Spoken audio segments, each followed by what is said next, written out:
हम एक बार फिर से रुक करेंगे फाइनेंशियल प्लानिंग की ओर और बात करते हैं अब शेयर बाजार की और आने वाले वक्त में बाजार में आपको किस तरह की कमाई होने की संभावना है। हमारे साथ बात करेंगे Jinesh Gopani, Axis mutual fund के head of equities. Jinesh, good evening, स्वागत है आपका। पहला सवाल तो साफ तौर से एफआईआईज के फ्लो पर पूछना चाहूँगी, क्योंकि हमारे बाजार काफ़ी हद तक एफआईआईज फ्लो के दम पर ऊपर नीचे होते रहते हैं। अब तक के फ्लोज को लेकर और आने वाली तिमाहियों में जिस भी तरह के समीकरण बन रहे हैं, किस तरह की गतिविधि आपको लग रही है?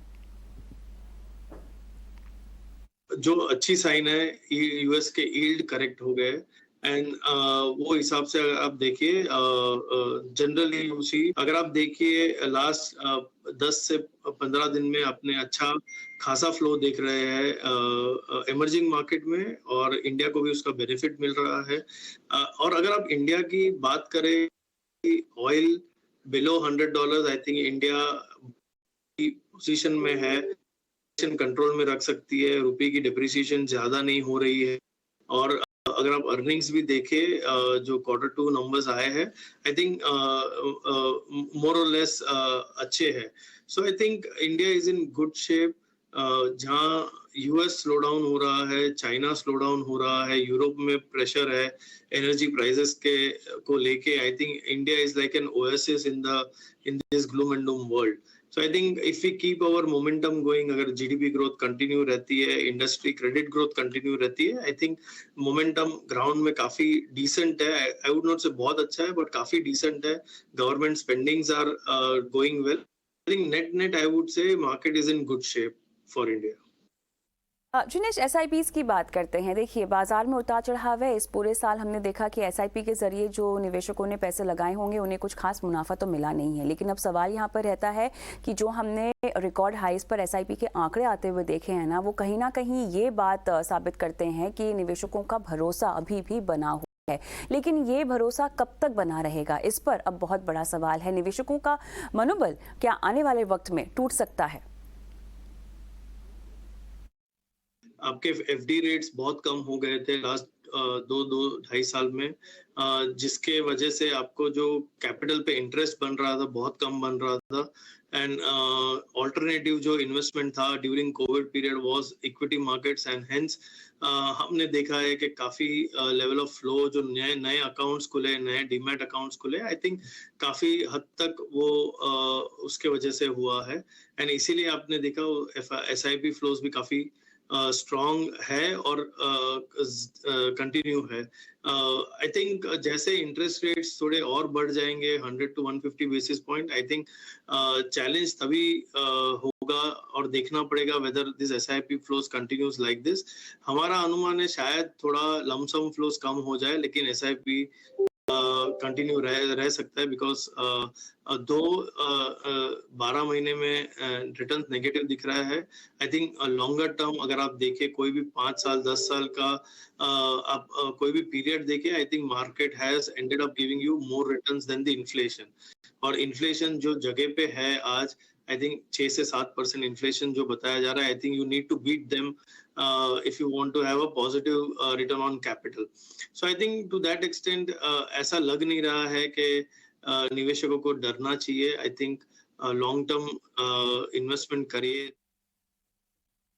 की हम बात करते हैं, तमाम फंड मैनेजर से हम बात कर रहे हैं और सबका फिलहाल पसंदीदा सेक्टर बैंकिंग है। आप क्या कहेंगे, किस तरह का रुझान आपको लगता है आने वाली तिमाहियों में? आई थिंक जनरली अगर आप कोविड के टाइम सबसे बड़ा हिट जो सेक्टर ने किया था वो बैंकिंग सेक्टर ने था। Fortunately all banks have come out with good numbers after Covid. Asset quality बहुत अच्छी दिख रही है, इंडस्ट्री क्रेडिट ग्रोथ भी बढ़ रही है, रिटेल चल रही है, ऐसे वर्किंग कैपिटल लोन ग्रोथ आ रही है। आई थिंक जनरल सेंस ये है, अगर आपको 6 से 7% जीडीपी ग्रोथ चाहिए तो आपको at least 10 to 11% industry credit growth चाहिए। So I think it is more about sustaining the momentum of GDP and banking being direct proxy to economy, वो काफी अच्छा लग रहा है। अर्निंग्स ग्रोथ के हिसाब से I think that will be the best sector for next 2 to 3 quarters। Pharma को लेकर क्या कहेंगे आप? सी आईटी आई थिंक जैसे मैंने बताया, अगर यूएस यील्ड यहाँ से नहीं घटता है इन्फ्लेशन के नंबर्स पे, देन आई थिंक आईटी में थोड़ा बॉटमिंग आउट प्रोसेस हो रहा है, बिकॉज एक एक फार्मा कंपनी एक सेक्टर है in that sense, different therapeutic segment है, डिफरेंट यूएस एफडीए रेगुलेशंस है। आई थिंक फार्मा को बहुत स्टॉक स्पेसिफिक देखना चाहिए, but IT looks better than pharma. ये बताएं, अब पूरा अगर मैं समझना चाहूँ आपसे, ये साल अब तक निवेशकों के लिहाज से कैसा रहा है? समाप्त करना थोड़ा सा मुश्किल होगा बिकॉज अभी काफ़ी दिन तो बचे हैं, लेकिन इस साल का अंत और 2023 निवेशकों के लिए क्या कुछ लेकर आने वाला है? क्योंकि अगर हम देखें तो जिन ट्रिगर्स के साथ और जिन फैक्टर्स के साथ हमने इस साल की शुरुआत की थी, वो कमोबेश उसी तरह हैं, जस के तस हैं, थोड़े से और ज़्यादा वॉलेटाइल हो गए हैं और अनिश्चितता हो सकता है थोड़ी सी ज़्यादा बढ़ गई हो। लेकिन अब कुल मिला के इस साल का सार क्या होगा? अगले साल की शुरुआत, 2023 की शुरुआत आप कैसी देखते हैं? I think large cap prefer कर सकते हैं। I think this is a good time to move.